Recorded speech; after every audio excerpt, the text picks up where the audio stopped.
Former President Barack Obama has been making the rounds, Lee. The first week of April, he was at the University of Chicago. More recently, he was at Stanford University.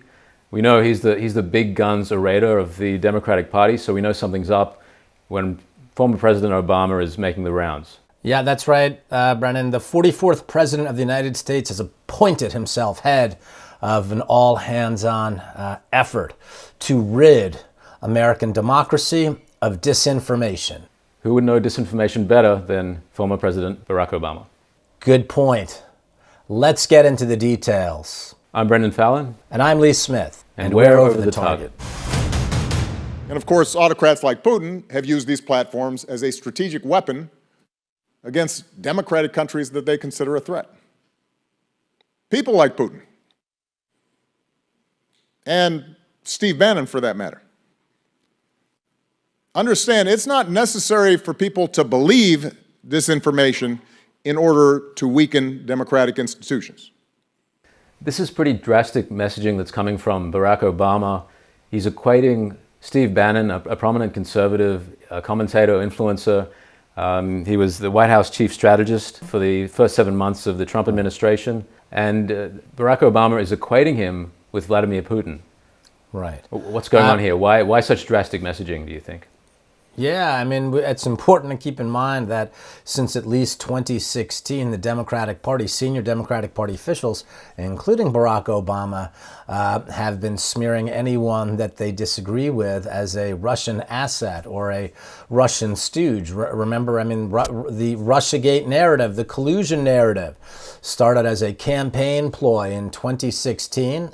Then after accusing Hillary Clinton's presidential rival or electoral rival, Donald Trump, of being compromised by Vladimir Putin. Then, of course, after Donald Trump defeated Hillary Clinton, it was the Barack Obama administration that took charge of the Russiagate narrative, ordering then CIA Director John Brendon to compile an intelligence community assessment showing, falsely as it turns out, how Donald Trump had been compromised by the Russians and how Vladimir Putin actually wanted Donald Trump to win. So, in a way, this is perfectly in line with what senior Democratic Party officials as well as senior members from the national security establishment have been doing since 2016. Anyone they disagree with sounds like Vladimir Putin or is compromised by Vladimir Putin or is run by Vladimir Putin. I'd say the one difference here is they're weaponizing it for a different issue here, right? Before, they were weaponizing it not just to smear Trump and Trump aides, but also to get Trump out of office, right? That was part of the campaign. Now what they're doing is they're doing it to shut down the communications of at least half the country, right? They're using it as a platform to censor political speech of Americans they disagree with. And in terms of this messaging that's coming out, I'd like to play another example. This is another soundbite from Barack Obama's speech. Just have a listen to this. Around 1 in 5 Americans is still willing to put themselves at risk and put their families at risk rather than get vaccinated. People are dying because of misinformation. And here we have President Joe Biden speaking earlier about the threat posed by disinformation related to COVID-19 and vaccines. The unvaccinated are responsible for their own choices. But those choices have been fueled by dangerous misinformation on cable TV and social media. You know, these companies and personalities are making money by peddling lies and allowing misinformation that can kill their own customers and their own supporters. It's wrong. It's immoral. I call on the purveyors of these lies and misinformation to stop it. Stop it now. Again, Lee, this is a case of a very drastic messaging coming from Barack Obama and also Joe Biden. People are dying from this disinformation. This is a really serious situation. Drastic action has to be taken. Of course, we can't go into too much detail about vaccine data or certain other issues here because we risk demonetization by YouTube. So watch us on Epoch TV, where you'll catch your other favorite Epoch TV shows as well. There's a free trial for Epoch TV right now, so check it out. Yeah, it's also nonsense. I mean, look, historically, if we're talking about the medical industry, and this goes back to the beginnings of the medical practice many, many, many thousands of years ago, right, about second opinions. There are competing opinions about science or about treatment. There are competing opinions about everything within the medical industry. And what they've done is, by censoring information that doesn't go along with the official establishment narrative, which, of course, one can hardly fail to notice that this helps Democratic Party donors in the pharmaceutical industry, that particular narrative, right? We can't ignore this fact.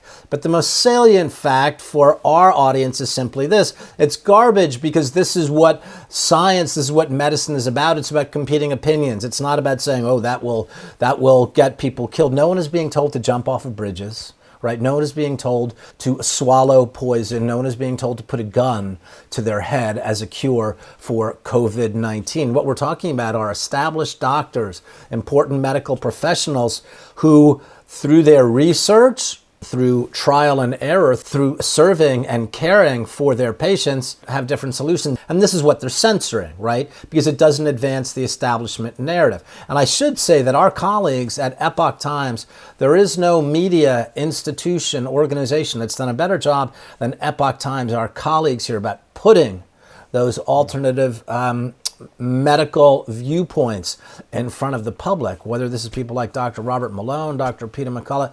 So our colleagues have just done a fantastic job on this front. I mentioned in the beginning, Lee, that it's always interesting when Barack Obama starts making the rounds. He's the big guns of the Democratic Party.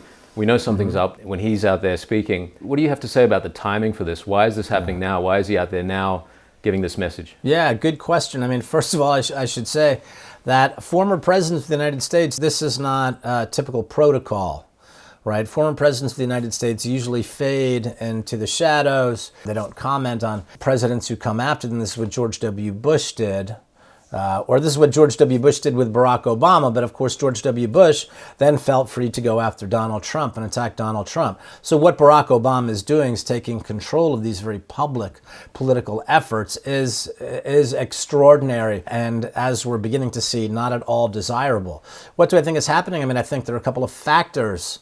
There are a couple of things going on that are pushing them, that are compelling them right now to formulate this campaign against what they call disinformation. But again, it's really about silencing political speech that does not fit with Democratic Party and national security establishment narratives. So there are two main things that are going on right now. Number one is that Elon Musk will buy Twitter. I'm not sure that Americans should be looking to Elon Musk, an oligarch, as a savior of free speech on social media. Nonetheless, I am hopeful that he's able to turn that platform around, that he's actually able to create a public forum for free speech, both in America and around the rest of the world.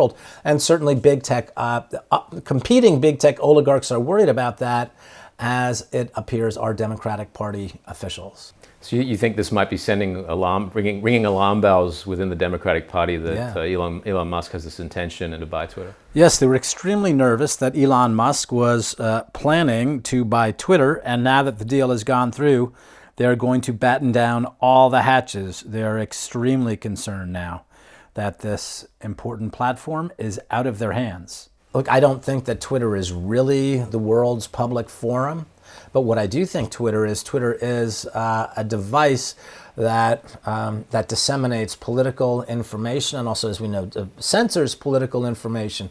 But insofar as the different social media platforms that are very useful in elite political circles, I think that Twitter is at the top of the list. And you mentioned another main reason why Barack Obama would be out there putting this message out that we need to end disinformation.